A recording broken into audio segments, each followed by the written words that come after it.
Bienvenue dans cette fascinante exploration du liquide céphalorachidien. Aujourd'hui, nous plongeons dans l'univers mystérieux de cette substance vitale qui protège notre cerveau et notre moelle épinière. Le liquide céphalorachidien, ou LCR, joue un rôle crucial dans le maintien de l'homéostasie cérébrale, en amortissant les chocs et en éliminant les déchets métaboliques. Au cours de cette vidéo, nous examinerons les composants biochimiques du LCR, tels que les protéines, les électrolytes et les cellules. Nous découvrirons comment l'analyse du LCR peut aider à diagnostiquer des maladies neurologiques telles que la méningite, la sclérose en plaques et la maladie d'Alzheimer. Préparez-vous à un voyage scientifique au cœur de notre système nerveux central, où chaque goutte de LCR nous révèle des secrets sur notre santé et notre bien-être. Rappel, le liquide céphalorachidien, LCR, également appelé liquide cérébrospinal, est un fluide essentiel dans le système nerveux central.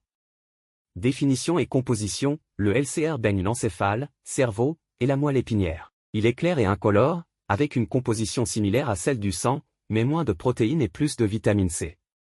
Le LCR est sécrété et résorbé en continu, se renouvelant environ 3 à 4 fois par jour. Rôle et fonction, protection mécanique, il absorbe et amortit les mouvements et chocs, protégeant le cerveau contre les traumatismes extérieurs.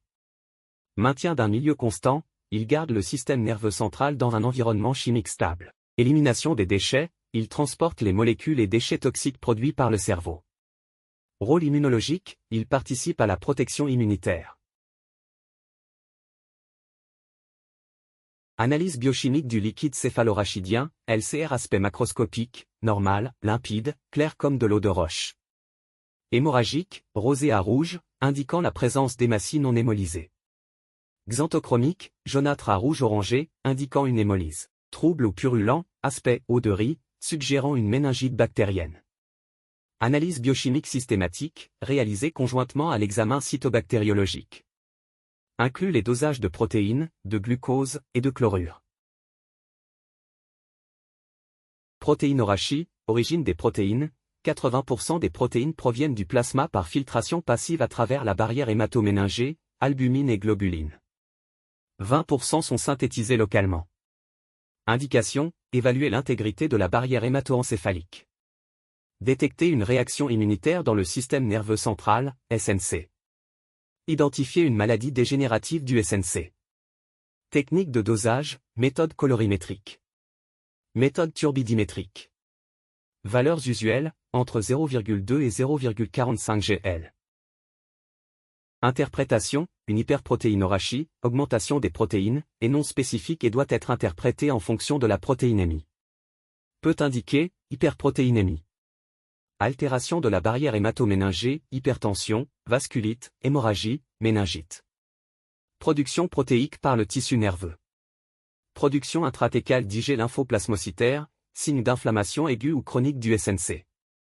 Dissociation albuminocytologique, augmentation des protéines sans augmentation des éléments nucléés, peut indiquer une polyradiculonévrite aiguë, compression médulaire, ou poliomyélite. Hypergamma-globulinorachie isolée peut évoquer la sclérose en plaques, CEP, neuromyélite optique, ou neurosyphilis. Glycorachie, normale, représente 60 à 70% de la glycémie, 2,8 à 4,4 mol L ou 0,45 à 0,75 gl. Technique de dosage, glucose oxydase, peroxydase. Hexokinase, glucose, 6, PO4 déshydrogénase. Glucose déshydrogénase. Variation pathologique, diminue dans les méningites bactériennes indépendamment de la glycémie. Chlorurorachie. Normale, 110 à 130 mol L, technique de dosage, électrode spécifique des chlorures. Variation pathologique, diminution dans les méningites tuberculeuses. Autres analyses biochimiques, analyse immunologique, quantitative, dosage d'albumine et d'immunoglobuline par techniques immunochimiques, immunonéphélémétrie, immunoturbidimétrie. Qualitative, identification des réactions immunitaires et inflammatoires par électrophorèse sur acétate de cellulose ou agarose, et immunofixation.